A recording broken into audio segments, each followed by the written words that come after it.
touch one of mine and you're done. They show no love for the queen.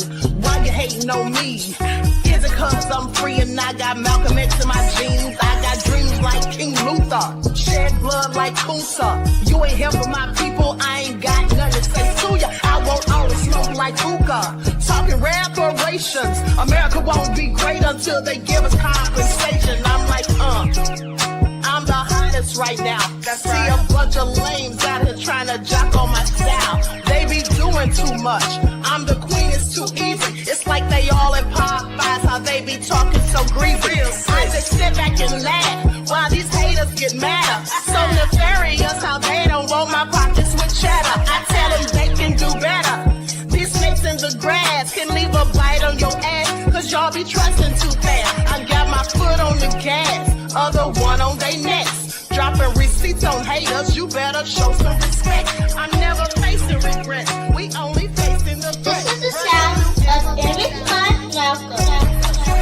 It's the cut on the gas, other one on they necks. Dropping receipts on haters, you better show some respect. I'm never facing regrets, we only facing the threat. Running through every challenge like a relay, break no sweat. It's a cold game, so I got that blanket with me. Now that my people awaken, ain't no going to sleep. I do not play by my piece, this time I'm playing for keeps. You talking slick, but when I see you like them ends, we gon' meet. And I got gold all in my skin, God all in my blood, kings all in my circle. You touch one of mine and you're done. They show no love for the queen. Why they hating on me? Is it cause I'm free and I got Malcolm X in my jeans and I got gold all in my skin, God all in my blood, kings all in my circle. You touch one of mine and you're done. They show no love for the queen. Why they hating on me? All right. Hello, everyone. Grand Rising. Thanks for tuning back in once again to the original Queen Ahmadiyyah Shakur show. I'm your host, Queen Ahmadiyyah Shakur, and this is your morning wake-up call. So as you're coming in, please feel free to go ahead and subscribe to the channel if you haven't done so already. Be sure to click that notification bell and click the word all so you're notified each time the Queen Goddess goes live. All right. Hello, Nessa G. Sheila is in the house. Andrea. All right. The lovely T. Byron. All hell no Cookie. All right. Kaylee is here. Let's get into it. We the people. Everybody hit that like button. I see your truth montage. All right. Shout out to my moderators for putting in work. Okay. It's Bree to you is here. All right. Let's get into it. All right. Desmond, Terry Hinton in the house. Okay. So before we get started, let's have a brief word from my sponsor at 12 Tribes. Do not buy 12 Tribes on Earth hair growth oil and hair magic elixir unless you want super healthy, gorgeous hair that grows. They have a whole line of amazing hair growth products, including hair growth leave-in conditioner spray, hair growth shampoo, hair growth spray, and hair growth butter. I'm starting to sense a theme here. They include quality natural ingredients. They smell amazing, and you can see the results for yourself. So if you're looking for healthy hair growth for your natural or relaxed hair, try 12 Tribes on Earth today.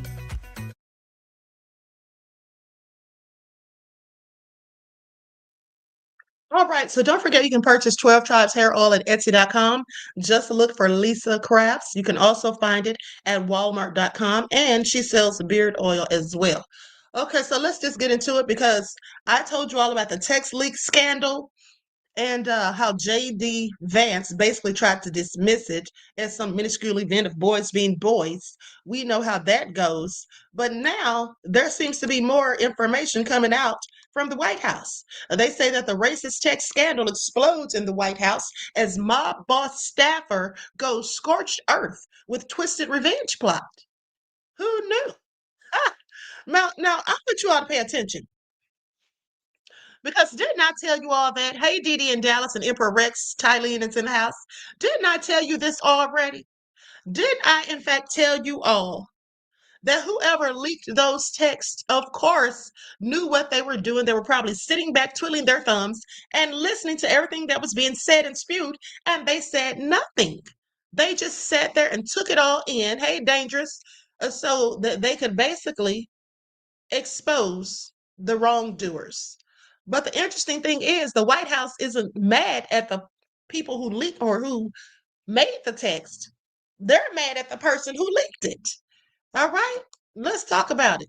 So the White House has descended into chaos after a top administration official was accused of leaking racist text messages sent by his Republican rivals. I want y'all to pay attention. There's some discord in the House. Okay, the call is coming from inside the House. They said it was one of the top administration officials who did it because these messages were sent by his Republican rivals. All right, didn't I tell y'all I love it when the snakes go against one another? Okay, now the damaging leak exploded onto the national stage on Tuesday after Politico obtained 2,900 pages, including text, which showed top brass at the New York State Young Republican Club calling Black people monkeys and praising Adolf Hitler. Gavin Wax, a State Department staffer, allegedly orchestrated the takedown of his former colleagues at the conservative club. Now, this is what insiders have said. Please pay attention. It's all getting real nefarious.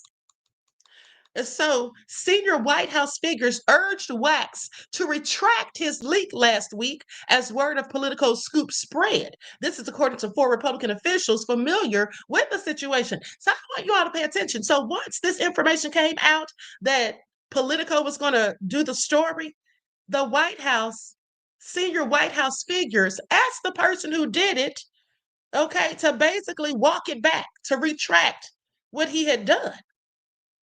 That's what they said. Okay, they urged him to retract his leak.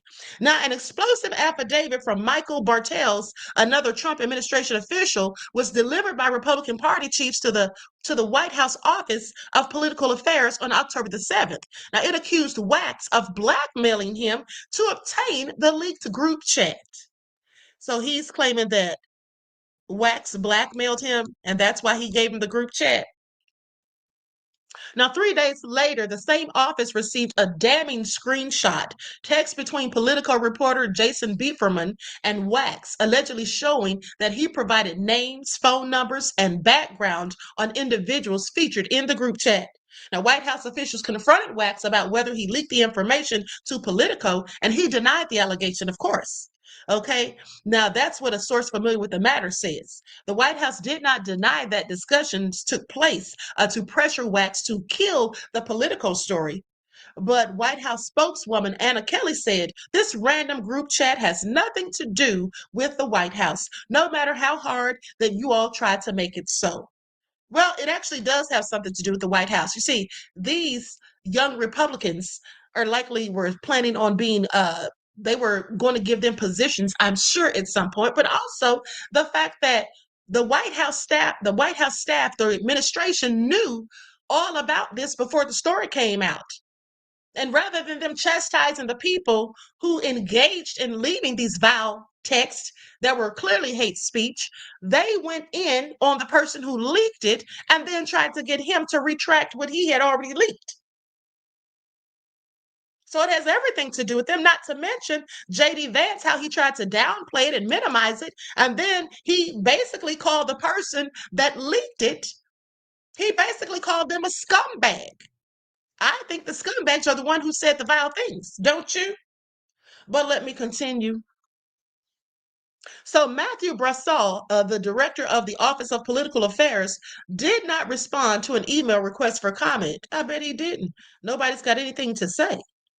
Now I'm going to show you all who leaked it in a minute. It's a guy by the name of Gavin Wax. He wanted payback.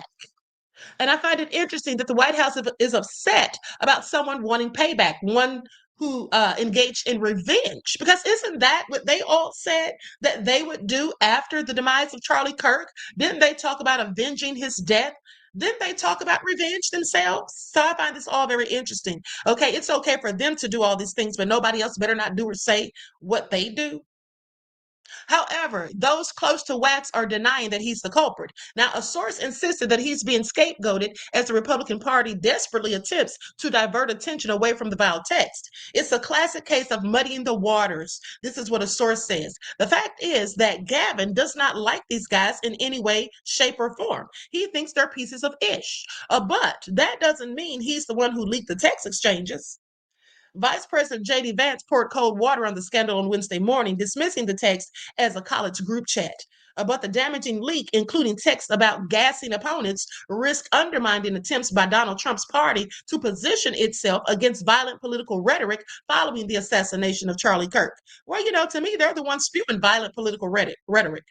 The Young Republicans are a nationwide grassroots conservative movement with close ties to the Trump administration, but yet they want us to think they have nothing. The White House has nothing to do with them. Of course they do. Wax, who ran the Young Republican Club in New York City, serves in Trump's State Department as chief of staff to the office Public Diplomacy and Public Affairs. Now, the office is run by Undersecretary of State Darren Beatty. Beatty worked in Trump's first administration as a speechwriter, but was fired for attending a conference where two alleged white nationalists were present. Yeah, because that wasn't a good look. But we already know that they don't have a problem with white nationalists. They just don't want other people to know, okay, that they don't have a problem with them. Now, his conservative, because remember, Trump said about the white nationalists down there in Charlottesville that there were good people on both sides. Now, anyway, his conservative media outlet, Revolver News, helped him win back favor with Trump and secure a position in the second administration. He must have had a whole lot of arse kissing to do, okay, and kissing on the ring and all of that, if you ask me. But it was Wax, sources say, who looms large in New York Republican circles. They say Gavin operates everything like a mob boss. See, when I said there's a mob boss in the White House, I know y'all thought I was only talking about Trump, but no, it looks like there's a new sheriff in town. They say he's an Italian mob boss, and he is the Don of the New York Republican scene. Everyone's kissing Gavin's ring, according to an insider. I bet Trump doesn't like this. Now, one of the four Republican sources familiar with the matter said they had heard the White House and others in Republican circles broadly know that Wax was responsible for this, and he's likely to face consequences. Now, is he going to face consequences because they know for a fact he's the one did this, or because he's acting and operating like a mob boss, the same way Trump is trying to? So in a notarized affidavit, Bartels wrote that he did not give Politico the chat and that Wax demanded in a phone call that he provide the full chat log. Bartels did not respond to a request for comment. Now, Wax, who now has a promising career in the Trump government, was motivated by his hatred for Peter Junta, chair of the New York State Young Republicans, okay, according to multiple sources. See, he and Junta are long-running rivals. Wax controlled the Young Republicans' New York chapter, and Junta headed the upstate chapter. Now, the origins of Junta's feud with Wax stem from what the former calls a petty miscommunication. Okay, so in May of 2024, the Trump campaign invited the board of the New York State Young Republicans, including Wax, then the organization's corresponding secretary, to take a photo with the president at a Wildwood Beach rally. Junta informed the board that about the invitation and relayed to the campaign, who had confirmed attendance. But Wax didn't confirm with Junta until the day before the rally, after he'd already spoken directly with the campaign. Gavin did not confirm his planned attendance with me until the day before and after he'd already spoke with the campaign, and he still got his photo with Trump. This is what Junta said. So Wax, however, believed that Junta was trying to block him from getting the picture with Trump. Are these people seriously fighting over who's going to take a picture with Trump's ugly arse? This is all crazy. He says it is super petty, and it kind of just highlights that we lost sight of what is important, Junta said. He resigned following the Politico story after it emerged that he's the one that wrote that he loved Hitler, and everyone that votes no is going to the gas chamber. Now, one individual who spoke with the Mail said that he was shocked at Wax's alleged vendetta, as well as Junta. Kansas Young Republican Vice Chair William Hendricks resigned after using the N-word more than a dozen times in the group chat. Now, the source close to Wax said that he is now considering suing Junta for defamation and is open to adding more names to the case. All right, so they want to sue each other, honey. This is all so juicy to me. I absolutely love it. Okay. And let me just show you the morons, because that's what they all are, in my opinion. These morons, let me just show you who they are. Junta and Wax, the one who leaked. Now, you already saw this one right here, this clown, because I showed you all him the other day. Okay, this is Junta, Peter Junta. And this is Wax. Okay. And they said that he was blackmailing a fellow staffer. I find it all interesting. Okay, so this is what y'all are doing. Trump's blackmailing the nation, and then he's got people on his staff Yes, it is so messy, isn't it though? He's got people on his staff just doing all sorts of shady things. What I find interesting, though, like I said, is they've not said one word, not one utterance of consequences for the people that said these things. I know some of them were fired or whatever, quit, whatever, but at the end of the day, they did not really denounce it. Okay, they really didn't denounce it. Now, within hours of the leak, calls for expulsions and resignations poured in from across the political spectrum. Several employers have already suspended or fired the young men identified in the text. Local Republican chapters are severing ties or disbanding the group. But amid the outrage, one voice urged calm, and that was the voice of Vice President J.D. Vance, Trump's second in command, the most influential, assertive, and self confident VP that this side of Dick Cheney.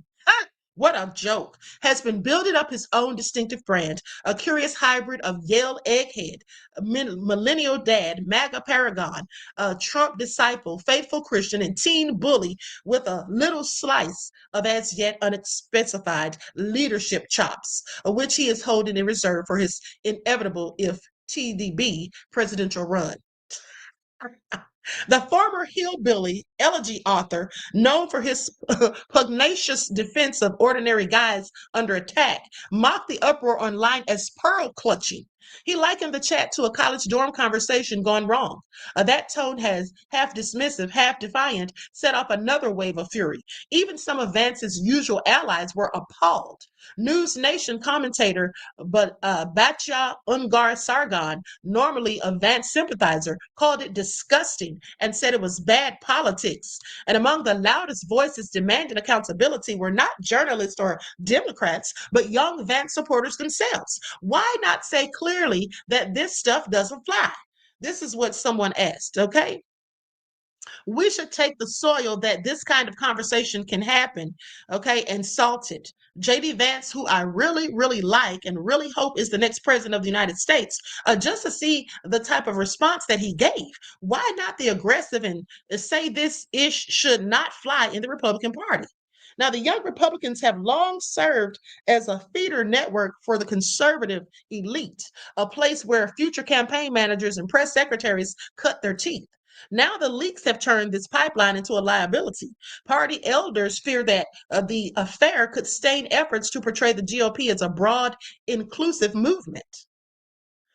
It's just showing them as the racist devils that they are. Still, loyalists insist the controversy will fade, saying we're not going to obsess over a few idiots in a group chat. Well, thing is, it's not a few idiots. Most of the Republican Party speaks that way, acts that way, and thinks that way. That's just what it is. Okay. Now, so anyway, and a senior MAGA operative is the one who made that comment saying they're not going to obsess over it. It was just a few idiots in a group chat. No one's vote in 2028 will turn on this. Okay, maybe so, but the episode has exposed a deeper divide between conservatives trying to modernize the party's image and those doubling down on online shock tactics. For Vance, the affair is both a test and a warning. His brand, swaggering, brainy, unbothered, thrives on confrontation. He sticks with what he and his boss know best and know what works. Show no weakness, gives no quarter, and counterattack the other side into submission. But with ambitions clearly stretching beyond the vice presidency, his instinct to sneer rather than smooth could haunt him later. Whether or not the scandal fades, the screenshots will live forever. Digital graffiti from a generation that wanted to be taken seriously and instead became a cautionary tale. Now, the self styled young guns of the right thought that they were building a movement. Instead, they built a group chat that blew up their careers. Do y'all hear this? And I like how they call them young guns. Okay, because the young folk are calling the Black Youth YNs. And we know what that stands for. So they call them young guns. I find it interesting. Now, with that all being said, let's talk about it because J.D. Vance, what got to me was the fact that not only did he basically condone it and just basically dismissed it, glossed over it, acted though it's just a case of boys being boys when these are grown ass men, 30 plus years old. Okay, he sounds like a fool. But what really got me is that J.D. Vance has a wife who is Indian. He's got a wife who is Indian, and you mean to tell me that he didn't say anything? He didn't say anything about what was said. He didn't even stand up for his own family. His children are half Indian, but he had nothing to say. Make that make sense. Okay? Make that make sense. And some of these people want him to be the next president. He didn't even stand up for his own darn family. You didn't stand up for your wife. You didn't stand up for your kids. Okay? Why would anybody think that he's going to be the next one to do a good job as being president? I think the next president's going to be Gavin Newsom. And let me tell y'all something. In case y'all missed it, Trump has no plans on going any damn where. Y'all think Trump really is going to leave just peaceful and quietly? Trump has no intentions of leaving that White House. Okay, you already heard that he said they're never going to need to vote again. You see how he's had concrete poured down on top of the Rose Garden. He's talking about building this huge ballroom and all of that. Do y'all think this man would be going through all of this if he thought he was going to be leaving? Nessa G said he doesn't care about his wife. You know, JD Vance may not care about his wife. Maybe they have a lavender relationship, beloved. Okay? Y'all know about those lavender relationships. Maybe they have one of those going on. I mean, we do remember there was pictures of JD dressed up in drag, was there not? So one could have questions. Okay, I'm just saying. Perplex said he can't stand on his beliefs. He's a coward like the rest of them. Yes, I absolutely agree, beloved. I absolutely agree. Now let's go to this PBS report where they talk about young Republicans' hateful group chat sparks outcry. Likes up, everyone, please like and share. Thank you in advance.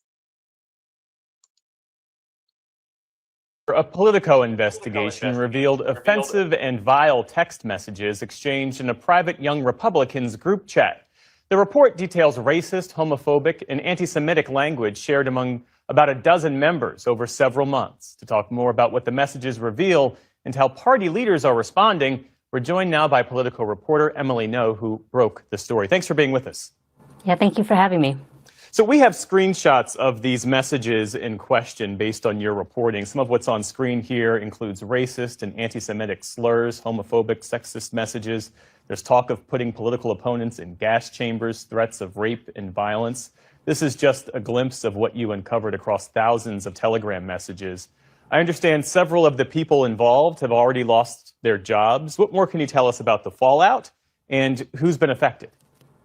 Right. The fallout has been vast, the story, and our reporting has reverberated widely across the nation. By our most recent count, we have 8 of the 12 members of this chat that, as you said, is just filled with racist epithets and gay slurs and references to violence, are out of their jobs. When we started our reporting, started making the calls after laying out some of these messages in our drafts, 2 preemptively were fired from their jobs or had a job offer rescinded. And pretty soon after we published, we saw that others lost their jobs too.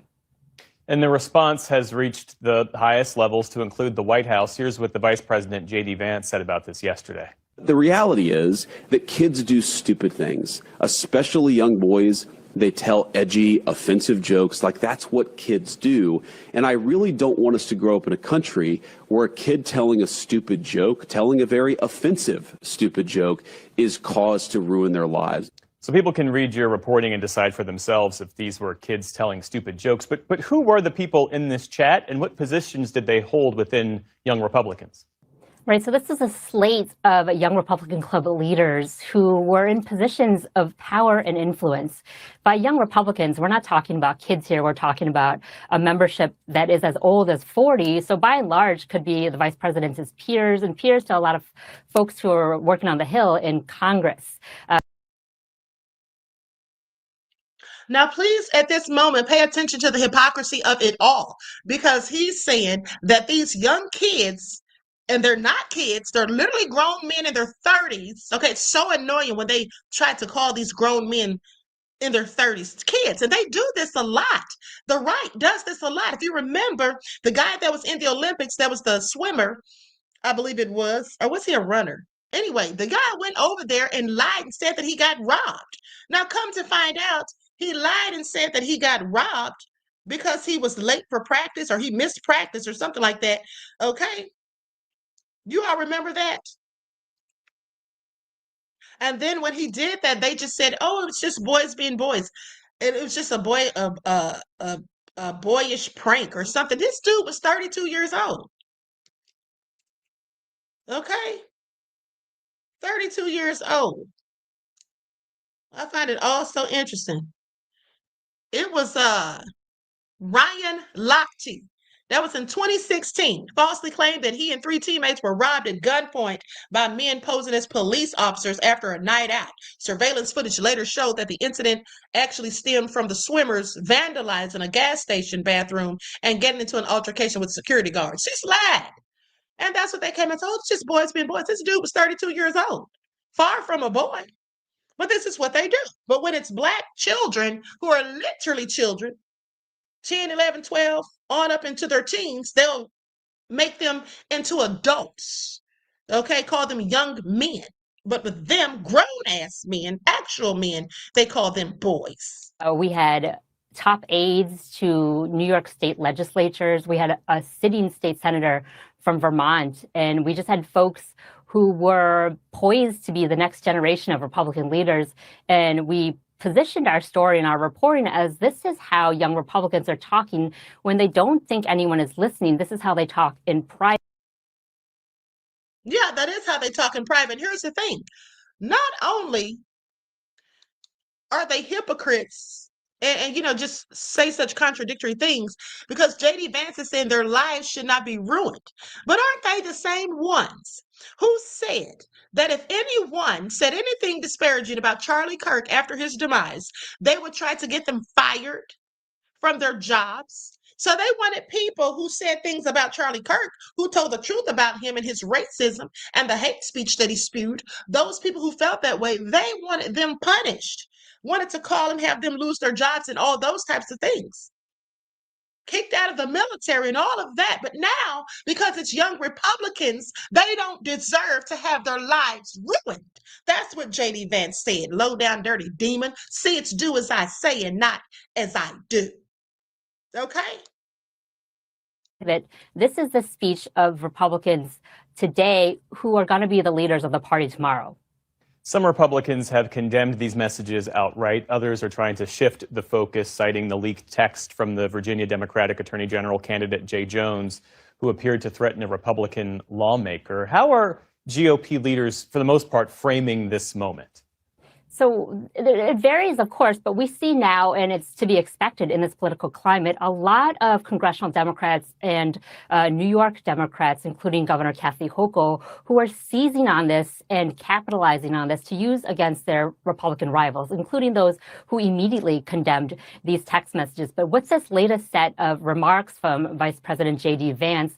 I find that I'm asking now whether there is a sort of permission structure being established slowly and steadily to allow some of these Republican leaders to excuse this behavior, or at least, at the very least, question why Democrats aren't condemning similar vile language from their camp, particularly from Jones, as you say, in Virginia. Tell me more about that. Based on your reporting and the conversations you've had connected to this investigative piece, to what extent has the current Trump era normalized or even emboldened the racist, homophobic, sexist language and attitudes among some young conservatives? Right. So in reading these 2,900 pages of private Telegram chat messages, my colleague Jason Beeferman and I didn't just report on what was in them. And I'll note that we read the entire thing, scoured the entire thing to make sure some of these epithets weren't one-offs and to see whether anyone was pushing back. That was not the case. These are jokes, dark humor, sort of a casual kind of cruelty that were repeated over and over again in a pattern. And we put them in the context of what's happening now in the political climate, where people are at each other's throats, where in social media, on podcasts, including very, very widely listened to, watched podcasts and very popular hosts, there's language is being echoed, it's being exemplified. They're not getting this from nowhere, and sort of it's been okay in some stratospheres when it really shouldn't be. Emily No of Politico, thanks again for joining us. Thank you.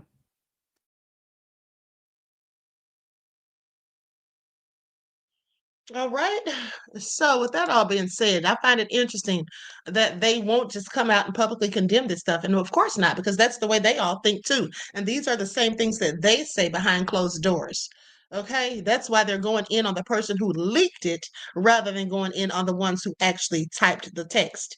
Okay, now here's JD Vance basically calling the guy who did it a scumbag.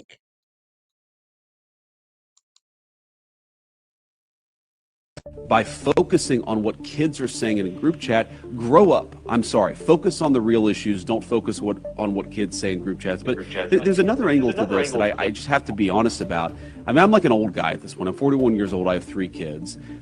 You know, I grew up in a different world, right? Where not most of the stupid things that I did when I was a teenager and a young adult, they're not on the internet. Like, I'm going to tell my kids, especially my boys, don't put things on the internet. Like, be careful with what you post. If you put something in a group chat, assume that some scumbag is going to leak it in an effort to try to cause you harm or cause your family harm. But the reality is that kids do stupid things. The reality of it is he's exactly right. Kids do stupid things. But the even harsher reality is that none of those people were kids. Okay, so he can miss us with it. He is so stupid. All right. And he's only 41, looks older to me. Anyway, with that all being said, yeah, he's full of crap. Now I want you all to pay attention because U.S. President Donald Trump, do you all know that y'all know Donald Trump is so stupid. Okay, do you all know? And also, by the way, when I told you all that JD Vance could be in a lavender relationship for all we know, because he didn't defend his poor wife or his kids, well, you know, he was in drag. That's him right there. All right. That's how he gets down. So, anyway, as I was saying, U.S. President Donald Trump posted a video to Truth Social. And here's the thing I find interesting. Don't you all find it interesting that the administration, Trump's administration, is always on the internet posting stuff? Just like last week, he was talking trash about China. And so he felt the need to post it on Truth Social as if that's his way of getting them to see that he's talking smack, as if China's following him, just, you know, tracking him on social media online to see whatever he's saying or whatever. He's so childish and so stupid. JD Vance and Kash Patel do the same exact thing. But I want you all to pay attention because President Donald Trump posted a video of him flying around dropping poop on citizens. Now that's a subliminal, if you ask me. Is Trump telling us, is he saying the quiet part out loud that he's shitting on us? That he's shitting on America? I'm sorry, because that's what I got from it. But let's get into it. I'm going to show the video. Trump is a whole mess. Okay? All the people that voted for him are clearly having buyer's remorse. The people with sense, that is. We have some news right now. We're in a government shutdown, and Vice President JD Vance is now in a Twitter back and forth with Harry Sisson over an AI video that showed Donald Trump as a king dropping feces on American citizens. That's not an Onion headline. That's real life, and that's what we're living through. So let's not sane wash what's happening right now. Donald Trump posted that video on his Truth Social. Harry Sisson, who had the feces dropped on him in the video, responded saying, a reporter should ask why the president of the United States is posting videos of people dropping feces on me. JD Vance on Twitter just responded, I'll ask him for you, Harry. Harry now responded saying, include me in the Signal chat. I'll ask him myself, referring to the Signal chat where they had discussed about the Yemeni Houthis. Remember that? We're in a government shutdown, day 19 today. And JD Vance is beefing with an influencer on Twitter instead of focusing on keeping the government open. Donald Trump is posting videos of him dropping feces on American citizens instead of solving peace. If Joe Biden and Kamala Harris did this, the media would not stop talking about this. Would not stop. Spread the word. We cannot say. Okay, we darn sure can't say you watch this. D Major said, I would laugh if it wasn't so reprehensible. I am so through. So, you know, it's just sad. It's sad to watch. And S G said they're allowing him to make more of a fool of himself while they're being demented demons behind the scenes. It's elder abuse at its finest. Nessa G, I know you did not say elder abuse. I am so done. Donald Trump's an idiot. Everybody knows by now, right? Everyone knows. But hold on, let's talk about it. Likes up, everyone. Please like and share. Let's talk about this judge who went in on the Homeland Security in Chicago about wearing body cameras and let them know what time it was. Judge tells Homeland Security that Chicago agents wearing body cams was not a suggestion.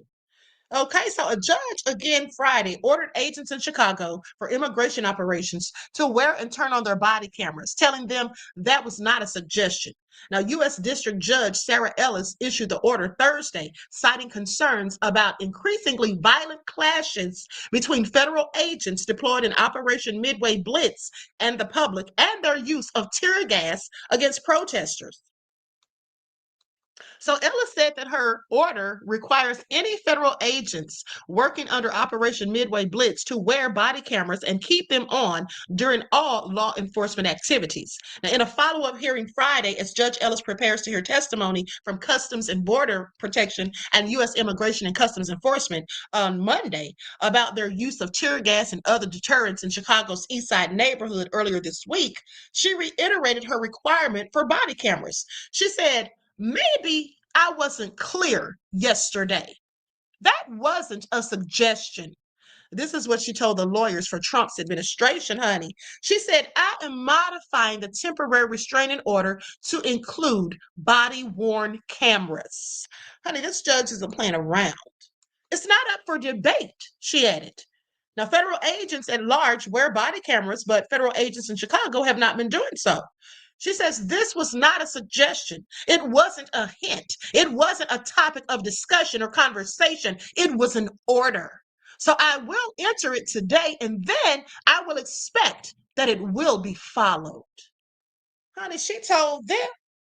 And a spokesperson for the Department of Homeland Security called the ruling an extreme act of judicial activism. All right. So what do y'all have to say about that? Honey, she let it be known. Don't even try it. Okay? And that's the way these judges have to be when it comes to Trump. Okay? Because Trump will just bulldoze right over them. He's a whole bully. All right? Him and his nefarious administration and the Democrats that are letting him get away with raising hell. Okay? I find it all so interesting. So anyway, with that all being said, now let's talk about this for a second. Remember how I told you all that Speaker of the House Mike Johnson is refusing to swear in Representative-elect Adelita Grijalva, a Democrat who won a special election to represent Arizona's 7th congressional district. Now, I want you all to pay attention because this has drawn legal threats from the Arizona Attorney General and protests from congressional Democrats. And what's the reason for the delay? Because the woman won the election in September, okay, to succeed her father, Rual Grijalva. However, Speaker Johnson has repeatedly declined to administer the oath of office during pro forma sessions of the House. And that's because they're trying to get a bill passed, and they know that once she's sworn in, once she's confirmed and all of that, she's going to be one of the people that's against it. So they're trying to stall. That's what he's doing. It's obvious. He's trying to stall until they get that bill passed because he knows that once she's in there, once he swears her in, it's probably never going to get passed. He thinks he's so slick, okay, because she would be the 218th signature that they need. All right, so he's doing this because he's kissing Trump's arse and his ring, okay? With that all being said, the speaker initially claimed that he would swear Grijalva in when the House returned from its extended recess. He later stated that he would only do so once the government shutdown ends, which he blames on Senate Democrats, by the way. Okay, but he's been accused of playing political games, him and the entire administration. See, Democrats and critics accuse Johnson of delaying Grijalva's seat for political reasons, which he absolutely is, in my opinion. Okay, one key accusation is that he's trying to prevent Grijalva from supporting a petition to force a House vote on releasing files related to convicted offender Jeffrey Epstein, an issue that divides some Republicans. Okay? Why are they holding on to those Epstein files so tightly? They do not want to give that up. Now, legal action has been threatened because, like I said, Arizona Attorney General Chris Mays has threatened legal action against Johnson, arguing that his delay is unconstitutional and deprives Arizonians of their rightful representation. Okay, and this is all true. And then there's concerns for the constituents. Grijalva has stated that the delay is hurting her constituents by preventing them from receiving critical services and excluding them from debates affecting their lives. Now, Congressman Greg Stanton of Arizona noted that Johnson previously swore in Republican special election winners within 24 hours of their elections, highlighting the double standard. Okay, so y'all see that? He is just not going to do it. He is stalling. Okay, he does not want to face the music. He does not want to face the music. So now let's talk about Trump going in on Gustav Petro, the president of Colombia. They got into this back and forth. Trump is so ridiculous. First of all, he got into it with the Mexican president. Let's talk about her first, okay? Because he got into it with Sheinbaum. Mexico president dismisses U.S. claim of cartel bounties on immigration officials. Sheinbaum says she has no information about Trump administration claims, as experts also deeply skeptical. They're saying Trump's been out here telling lies and just saying stuff that's not even true, okay, and not providing any invoices nor receipts. Mexico's President Claudia Sheinbaum has said that her government has no information regarding claims by the Trump administration that Mexican cartels are offering bounties for U.S. immigration officials. She says, we're requesting information, but there is none. Okay, this is what she said during her morning press conference on Wednesday. She said, we learned of this, just like you, via the Department of Homeland Security's publications. Now, Sheinbaum's comments come a day after the Department of Homeland Security, known as DHS, claimed that Mexican crime factions were coordinating with U.S.-based gangs to target agency officials. Now, when they say U.S.-based gangs, what gangs are they talking about? Are they talking about the Crips and the Bloods? Or are they talking about the police gangs? What are they talking about? Are they talking about the gangs on college campuses that consist of Caucasians known as frats? Or are they talking about motorcycle gangs? Or are they talking about white nationalists, neo-Nazis? What kind of gangs are they talking about? Okay, I have questions. Now, this is important because they're saying Trump, that is, or Department of Homeland Security, the government, is basically trying to say that Mexican crime factions were coordinating with U.S.-based gangs to target agency officials. U.S.-based gangs. Are they trying to drag Black folk into it? That's what I'm wondering. Okay, so anyway, the DHS Secretary Kristi Noem later doubled down on the claims posted on social media that Trump has been so effective in dismantling cartel operations in the U.S. that cartel members in the U.S. are now placing bounties on the heads of our agents, he says. But organized crime experts express skepticism about the claims. Honey, Trump's probably lying. How would he even know this? Where did he come past this information? Did it just land on his desk? In interviews, a former Mexican cartel trafficker, 2 former DEA agents, and a rug policy scholar all said it was highly unlikely that Mexican organized crime groups are directing U.S.-based gangs to target immigration officials. I don't believe it either. Immigration and Customs Enforcement, ICE, and other agencies have carried out widespread immigration enforcement operations in Chicago in recent weeks, provoking a backlash from protesters and lawmakers over the heavy-handed tactics. Now, according to the DHS, Mexican cartels have offered targeted bounties of $2,000 to reveal agents' identities, between $5,000 and $10,000 to kidnap ICE officers, and up to $50,000 for the assassination of high-ranking officials. Do you all believe this? Because I don't.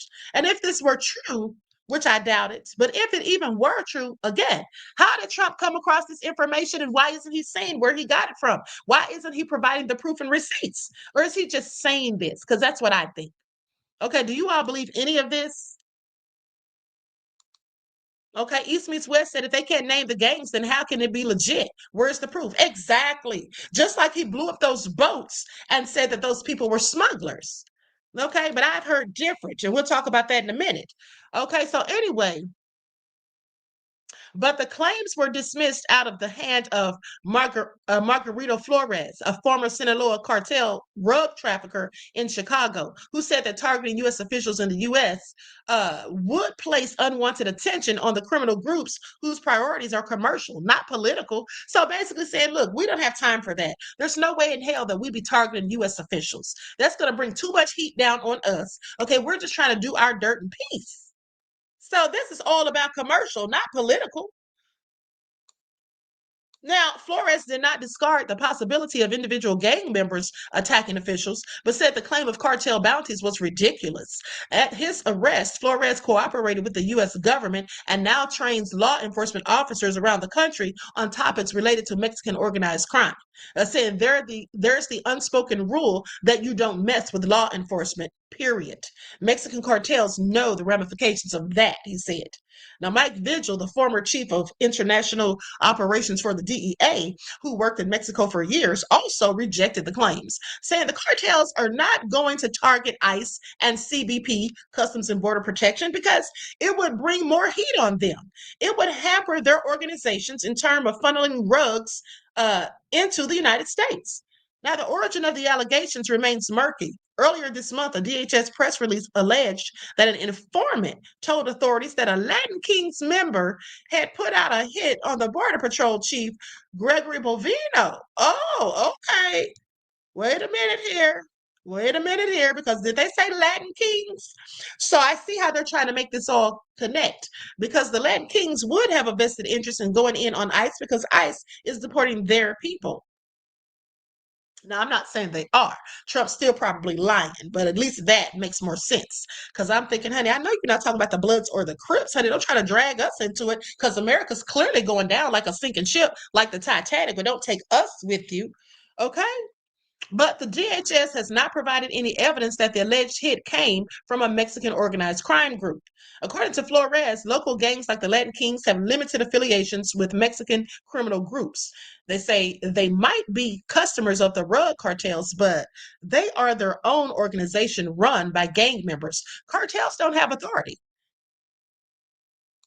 Now, although Mexican organized, see, this is what Trump doesn't know. This is how you know Trump's likely lying, because for one, Trump wouldn't know any of this. See, he doesn't know anything about the street code.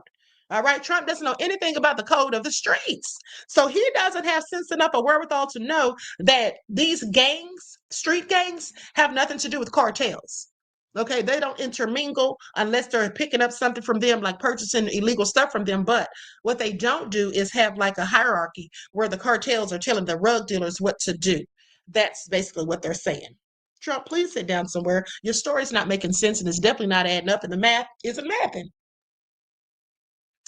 So with that all being said, although Mexican organized crime groups do use extreme violence to protect their drug trafficking routes and business, attacks on U.S. law enforcement officials, especially in the U.S., are rare. They say we have very limited information about the alleged threat. This is what Nathan P. Jones, an associate professor of security studies at Sam Houston State University, said. I am immediately skeptical that this is an actual threat.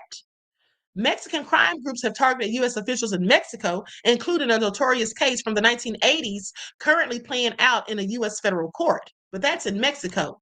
In 1985, the Guadalajara cartel kidnapped, tortured, and killed DEA agent Enrique Kiki Camarena in Guadalajara.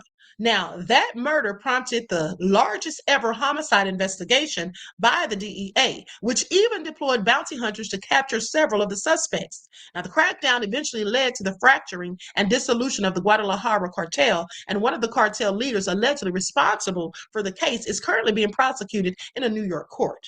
But according to Flores and Jones, the Camarena case taught Mexican organized crime groups a lesson. And that lesson that they learned was, do not ever, under any circumstances or any stretch of your imagination or theirs, target or touch U.S. officials. Vigil specifies that the Trump administration is trying to push false accusations to justify its political agenda, fomenting fear in order to normalize putting ICE agents acting as his Gestapo on the streets of the United States. This is what he's doing. He's trying to justify his own BS, making up lies and false allegations. Now, Flores warned that such rumors will directly worsen an already volatile situation, saying, imagine you're in the field and now it's in the back of your head that you've got a bounty. The next thing you know, every cell phone is going to be a gun. I want y'all to pay attention to how dangerous that is. This is absolutely very serious and very dangerous, because the bottom line is they will absolutely take that out on the people out there in the streets. Every cell phone will be a gun. Okay, do you all hear that? That makes all the sense. The Trump's just sitting here drumming up stuff, just telling lies, and just keeping up a bunch of mess. Just keeping up a bunch of mess. Now let's talk about the back and forth between Trump and Pres.Gustav Petro. Likes up, everyone, please. Don't forget to like and share. Thank you in advance.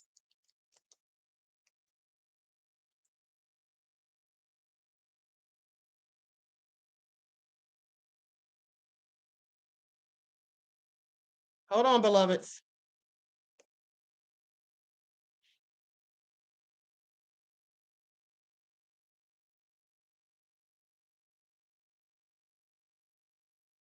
Okay, here we go. Now this is what Petro said to Trump. Likes up, everyone, please like and share. So he says, Mr. Trump, Colombia has never been rude to the USA. On the contrary, it has greatly admired its culture. But you are rude and ignorant towards Colombia. Read your charge. Read your charge d'affaires in Colombia. Okay, 100 years of solitude. And he assured you that you will learn something about solitude. I don't do business like you do. I am a socialist. I believe in aid and the common good and in the common goods of humanity, the greatest of all, life, put in danger by your oil. If I am not a merchant, then he says, if I am not a merchant, then much less a rug trafficker, in my heart, there is no greed. I could never get along with greed.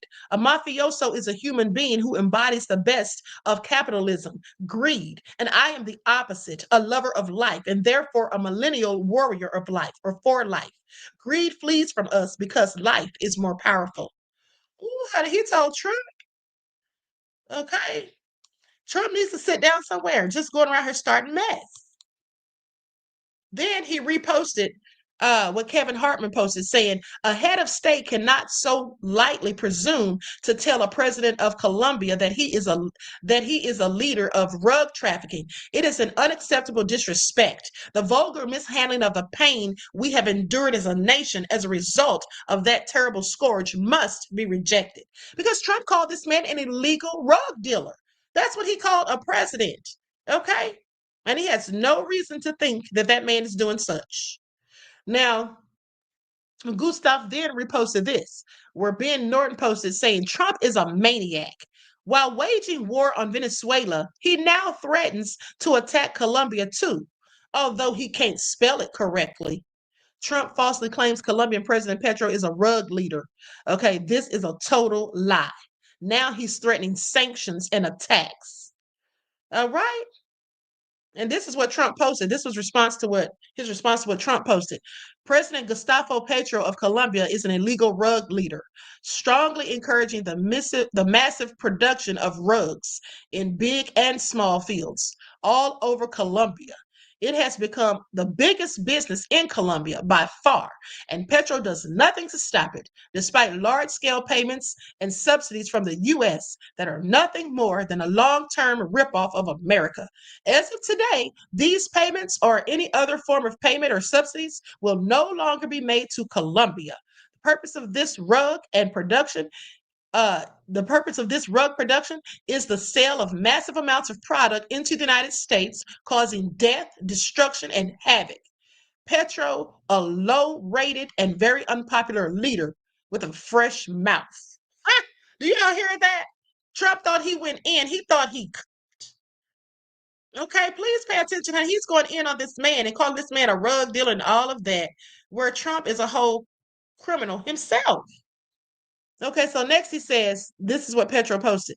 The boat attacked on September the 16th was Colombian. And mind you, when the guy said that Trump couldn't even spell Colombian, he literally misspelled Colombian several times in his posts. Okay, he spelled it Colum instead of Colom. Okay, sitting there calling somebody else. Who is he calling? low IQ, Jasmine Crockett. Remember how he's always talking about people are stupid and calling people low IQ? That's what he is. You can't even spell Colombia. Okay. And then you're sitting there calling the president of Colombia, who's better than you, calling that man, any president's better than Trump, if you ask me. And you're sitting there calling that man a rug dealer. What are you with your corrupt self? Now, the boat attacked on September the 16th was Colombian, had an engine on top as a sign of damage, and was turned off. Are y'all listening? Presumably, it was in Colombian waters. Who was there was a lifelong fisherman, Alejandro Carranza, who has not returned to his home. So Trump has killed an innocent person, is what they're saying. War crimes, anyone? Alert to the Attorney General of the nation. I request that you act immediately. Grant immediate protection to the victims' families and associate them, if they wish, with the victims of Trinidad and Tobago to initiate legal actions in the world and in the justice system of the United States. Yeah, because they said that the people on the other boat they killed were Trinidadians. The people they killed on the other boat were Trinidadians. Wonder how Marlon feels about that. Marlon, who was on here for the debate, because Marlon likes Trump. So I wonder how he feels about that, because he's Trinidadian. Wonder what he thinks about that. Okay, this is all crazy. Trump is not hitting on anything. Okay, please pay attention. This man is a whole hot mess. Y'all see that? Said if they wish, with the victims of Trinidad and Tobago, to initiate legal actions in the world and in the justice system of the United States. Trinidad and Tobago. Well, there you have it. Okay, so anyway, with that all being said, like I told you all, the Mexican president also is going in on Trump.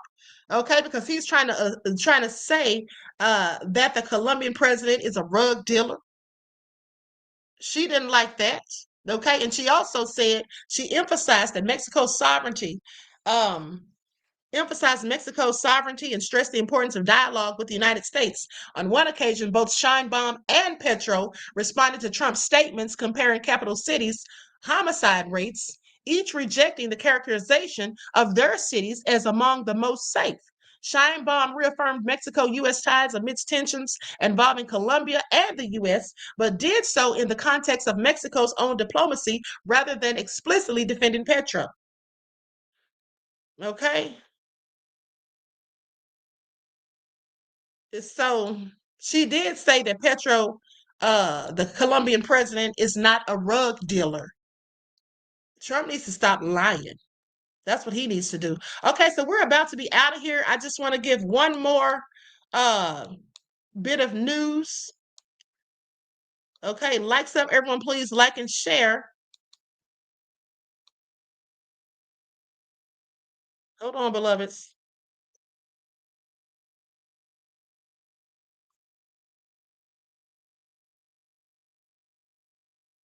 So we're going to talk about the young lady that's been missing, because there's an update. Kata Scott. Likes up, everyone, please like and share. Thank you in advance. So let's get into it. Now, for those of you who don't remember, I reported on this story when it first happened. Okay. Kata Scott was 23 years old and lived in Philadelphia, Pennsylvania, a graduate from Pennsylvania State University with a communications degree, and had recently taken a full-time job working overnight as at a nursing assisted living facility in Chestnut Hill, Philadelphia. Now, she reported being harassed via phone calls in the days prior to her disappearance. So on October the 4th of 2025, around 9:45 p.m., Scott left for her overnight shift at the facility on East Abington Avenue in Chestnut Hill. Her car was found parked at the facility, but she never returned in it. She disappeared from the shift before its end. Her phone went offline, and no social media or other contact activity has been detected since.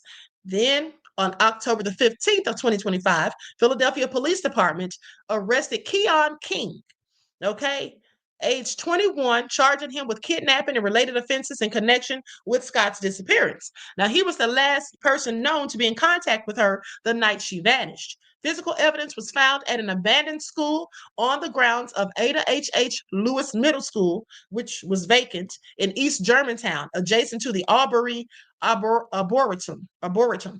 Investigators found Scott's debit card, a phone case, and later human remains in a shallow grave.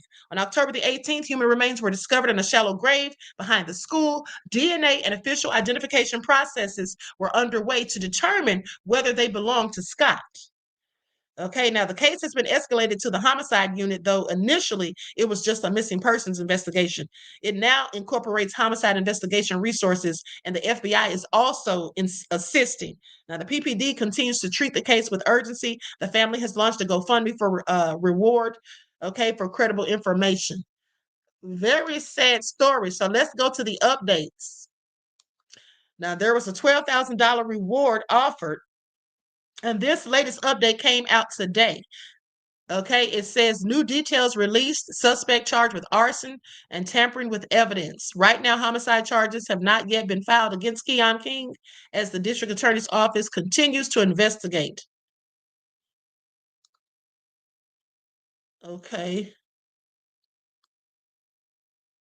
So I'm waiting for this video to load, beloveds. Give me just a second.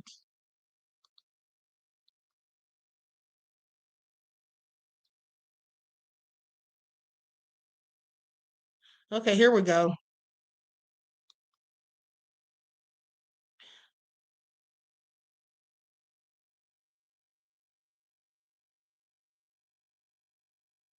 Developing overnight, sources tell Action News that initial DNA tests of human remains found over the weekend connect them to missing Philadelphia woman Kata Scott. District Attorney Larry Krasner plans to talk more about the case today. The remains were buried in a shallow grave behind a vacant school in the city's Germantown section over the weekend, while the last person to contact the 23-year-old remains in jail this morning. Action News reporter Catherine Scott is live at the DA's office in Center City with what we know so far and what we hope to learn during this news conference. Catherine. That's right, Matt. Sources say that the remains appear to be hers. At this point, we don't know the cause of death, but word came in overnight that the district attorney will be here today to announce the next steps in the prosecution of Keon King, who's already in custody in connection to this case. A memorial is growing outside this vacant school in Germantown, behind which a shallow grave containing human remains was discovered on Saturday, 2 weeks after 23-year-old Kata Scott disappeared while working her overnight shift at a senior living community in Chestnut Hill. Law enforcement sources now confirm that DNA testing indicates the remains are those of Kata Scott. Apparently, whoever did know about it, I mean, you know, they either been back here or they know somebody involved with it, but kind of disappointing that, you know, they waited this long to say something about it. 21-year-old Keon King was charged last week for kidnapping and strangulation in this case, and in a separate case from earlier this year that had been initially dropped when the witness did not appear in court. Last week, law enforcement had searched the grounds near the school and found physical evidence, including Scott's phone case. They scoured nearby Albury Arboretum the week prior. Then over the weekend, First Deputy Police Commissioner John Stanford said a very specific anonymous tip came in and officers returned to the area behind the school around 10 a.m. on Saturday. We began to go back into that area where we would locate a shallow grave after being able to remove some of the debris back there. We have to do everything in our power to ensure that we bring justice for this family and some level of closure. Sources say police also recovered relevant surveillance footage from a nearby recreation center. Of course, we'll be covering this press conference today at the district attorney's office, and we'll let you know what happens. That takes place at 11. We are live in Center City. Catherine Scott, Channel 6 Action News. And it's just such a sad and tragic ending to the search for Kata. Not the ending that anybody wanted to see. Catherine, thank you for the update. And the disappearance and death of Kata Scott here in Philadelphia has garnered national attention.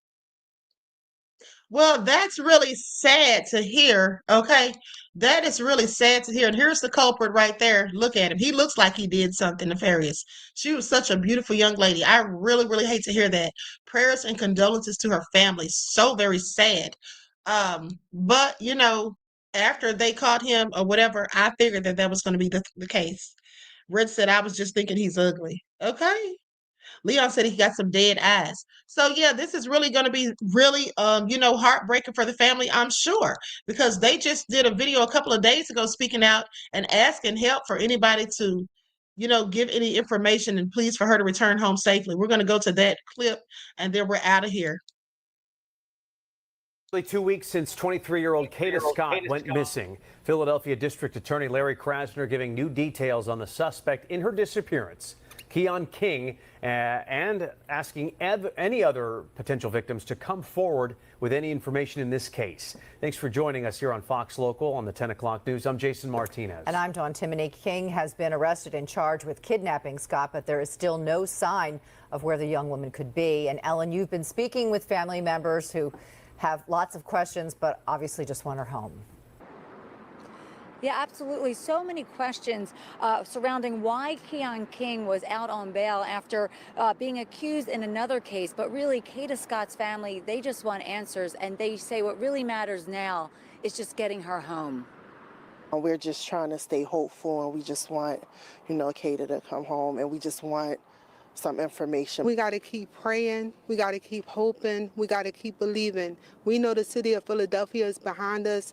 Kim can feel your prayers. We can feel your love. Kata Scott's aunts say her mother, Kim, is too overwhelmed to talk, but they want everyone to know they feel all the love and support since the 23-year-old went missing on October 4th. We take pride in everything that the city is doing right now, and we are grateful and we appreciate it. On behalf of our family, we are really grateful. Even grateful for strangers who turned out to pray outside Kata's work for her safe return. God has sent us here to remind everyone here in this facility, in this neighborhood, and everyone watching at home that God is a miracle worker. And a miracle is on the way. Meantime, DA Larry Krasner faced tough questions about why 21-year-old Keon King was out on bail after this widely shared video shows King leering into another woman's window in a prior kidnapping case that was withdrawn in May. He first blamed cash bail, then judges, then eventually took some responsibility. We could have done better in that a really sophisticated approach to the case would have been to try to put it all on with video evidence. That is not usually an easy thing to do. I would say with 20/20 hindsight, it's something that could have been done. And I own that. I mean, ultimately, the buck stops here. There was a lot of talk about things that should have been done. It's kind of too late for that for us. So that's a procedural issue that definitely needs to be looked at. But right now, we're not getting into the procedural issues. Should he have been let out? Kata's family just wants to focus on getting the word out that investigators need help and that more victims might be out there. Anybody that knows anything, we're just asking you to please do the right thing. Contact the detectives, whoever you need to contact. Now, there's also a GoFundMe with a reward for any possible credible information that could help in this case. And that's on our website. That's where you can find it. And again, if you have any information about Kata Scott or about any other possible victims connected to this situation, please reach out to Philadelphia Police immediately. Jason? ChatGPT, what's a future-proof business? Okay, so you all hear that. You all hear that?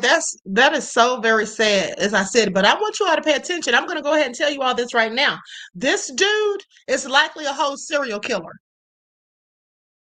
This young man is likely a whole serial killer. Okay? That's not the first person he's killed, I guarantee you. The fact that he was bold enough to kidnap somebody, not once, but at least twice that we know it, or he tried to, and then we know that he kidnapped her. This is the hallmark signs of a serial killer. Okay? And I guarantee you that's what we're going to find out, that that's what he is later on down the line. Just remember, you heard it here first. That's right. Swift said peeking in windows. Exactly. He's a weirdo. And that's what these serial killers like him are. Weirdos, incels. Okay? So with that all being said, I hope, that they get all of the information, find out exactly what happened and why. Because I have so many questions. So anyway, listen, before we roll out of here, listen, I forgot one more article I want to read to you guys. This is about Trump's nefarious self. Okay, we're done with our one moment in crime. I will be back later on this evening. Listen, so I saw a very good documentary last night. One's in the chat if you all want me to do a review on it later on today. One's in the chat if you all want me to do a review on the Netflix documentary Perfect Neighbor. And I really enjoyed it because that's actually a story that I covered. The story of Susan Lorenz and a G.K. Owens. If you all remember, I reported on that when it happened. So I didn't know that's what it was going to be about, but it was really interesting. Okay, so you all are saying yes. So that's what we'll talk about when I come back this evening at about 6:30 or 7. Okay, so now let's talk about Trump again. Trump calls Colombia's Petro an illegal rug dealer and announces tariffs and an end to the U.S. aid. So the United States will slash assistance to Colombia and enact tariffs on its exports because the country's leader, Gustavo Petro, does nothing to stop rug production. This is what President Donald Trump said Sunday, escalating the friction between Washington and one of its closest allies in Latin America. Now, in a social media post, see, I keep telling you all, Trump's making the U.S. lose allies. That's what he's doing. He's such an idiot. Now, in a social media post, Trump referred to Petro as an illegal rug dealer who is low rated and very unpopular. The Republican president warned that Petro better close up the rug operations or the United States will close them up for him, and it won't be done nicely. Listen to him talk his ish. Later in the day, Trump told reporters aboard Air Force One that Colombia has no fight against rugs, and they are a rug manufacturing machine with a lunatic for a president. I could have sworn he was talking about the U.S. when he said a lunatic for a president, because isn't that what he is? He said that he would announce new tariffs on Monday. Defense Secretary Pete Hegseth also announced the latest U.S. strike on a vessel that was allegedly carrying substantial amounts of narcotics. Yeah, where's the proof? Where is the proof? I would love to see it. He said the vessel was associated with a Colombian rebel group, the National Liberation Army, or ELN, that has been in conflict with Petro's government. He did not provide any evidence of his assertions or for his assertions, but he shared a brief video clip of a boat engulfed in flames after an explosion on Friday. Bet he did, because that's always what they're posting after their handiwork. Now, Petro, who can be as vocal on social media as his American counterpart, rejected Trump's accusations and defended his work to fight narcotics in Colombia, the world's largest exporter of Coca-Cola, the kind that goes up your nose. Trying to promote peace in Colombia is not being a rug trafficker, Petro wrote. He suggested that Trump was being deceived by his advisors, described himself as the main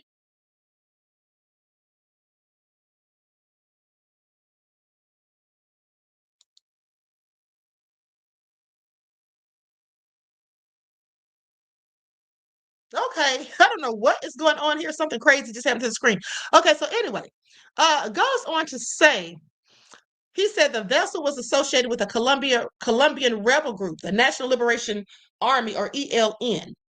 And then they posted a clip of the boat explosion. Now, Petro goes on to say that he described himself as the main enemy of rugs in his country and said Trump was being rude and ignorant towards Colombia. Now, the Colombian Foreign Ministry described Trump's statement as a direct threat to national sovereignty by proposing an illegal intervention in Colombian territory. Defense Minister Petro Sanchez told reporters that the country has used all of its capability and also lost men and women fighting rug trafficking. Okay, saying they're far from traffickers, and that Trump's just out here spewing a false narrative, trying to make them look bad, basically. Now, Trump's latest broadside against Petro raises the possibility of an expanding clash in Latin America, where the U.S. has already increased pressure on neighboring Venezuela and its leader, Nicolas Maduro. Now, American naval ships, fighter jets, and drones are deployed in the region for what the administration has described as an armed conflict with rug cartels. Trump also authorized covert operations inside Venezuela. Now, unlike Venezuela, Colombia is a longtime U.S. ally and the top recipient of American assistance in the region. But Coca cultivation reached an all-time high last year, according to the United Nations, and there has been fresh violence in rural areas where the government spent years battling insurgents before reaching a peace deal a decade ago. Now, in September, the Trump administration accused Colombia of failing to cooperate in the rug war, although at the time, Washington issued a waiver for sanctions that would have triggered aid cuts. Colombia received an estimated $230 million in the U.S. budget year that ended September the 30th, a drop from recent years that exceeded $700 million, and that's according to U.S. figures. Now, Petro's Colombia First leftist president has repeatedly feuded with Trump this year. Petro initially rejected U.S. military flights of deported migrants, leading Trump to threaten tariffs. See, anytime somebody doesn't do what Trump says, they disagree with him, they won't go along with his plan or narrative, he threatens them with tariffs. This is what he does to these other leaders. This is why they don't respect him. And why should they? Because he, in fact, shows them no respect. Okay, he shows them no respect at all whatsoever.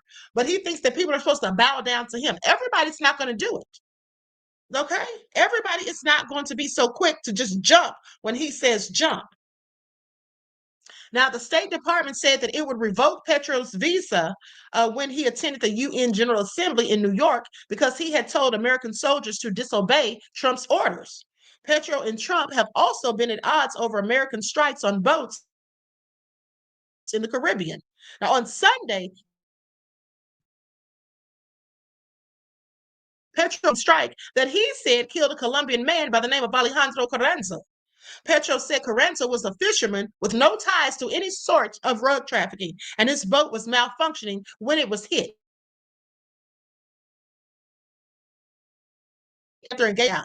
How low down is that? Okay, I want you all to pay attention. And so, anyway, with that all being said, I find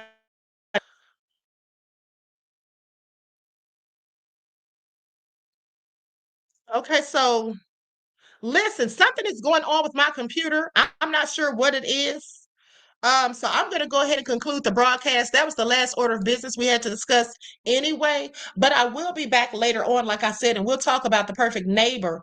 Okay. And, I want to thank you all for tuning in. Everyone, please like and share, subscribe to the channel. Now, mind you, please double check to make sure you're still subscribed to the channel, especially if you have not been receiving notifications, because when I tell you that YouTube absolutely has been unsubscribing people, okay? People have been sending me emails that they've been unsubscribed, not getting notifications till hours later, or even in some cases the next day. Okay, so please do your due diligence.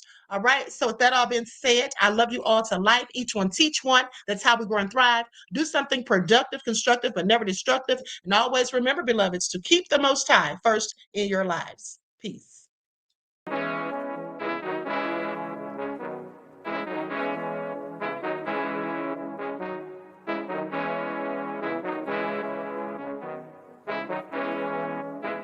yo, Nick, hit him with that flavor. Gold all in my skin, God all in my blood. Kings all in my circle, you touch one of mine and you're done. They show no love for the queen, why you hating on me? Is it cause I'm free and I got Malcolm X in my jeans? I got dreams like King Luther, shed blood like Kunsa. You ain't helping my people, I ain't got nothing to say to ya. I want all the smoke like hookah. Talking reparations, America won't be great until they give us compensation. I'm like, I'm the hottest right now. See a bunch of lames out here trying to jock on my style. They be doing too much. I'm the queen, it's too easy. It's like they all at Popeyes, how they be talking so greasy. I just sit back and laugh while these haters get madder. So nefarious how they don't want my pockets with cheddar. I tell them they can do better. These snakes in the grass can leave a bite on your ass, cause y'all be trusting too fast. I got my foot on the gas, other one on they necks. Dropping receipts on haters, you better show some respect. I'm never facing regrets, we only facing the threats. Running through every challenge like a relay, break no sweat. It's a cold game, so I got that blanket with me. Now that my people awaken, ain't no going to sleep. I do not play by my piece, this time I'm playing for keeps. You talking slick, but when I see you like them ends, we gon' meet. And I got gold all in my skin, God all in my blood. Kings all in my circle. circle, you touch one of mine and you done. They show no love for the queen. Why they hating on me? Is it cause I'm free and I got Malcolm X in my jeans and I got gold all in my skin? God all in my blood. Kings all in my circle, you touch one of mine and you done. They show no love for the queen. Why they hating on me? Is it cause I'm free and I got Malcolm X in my jeans and I got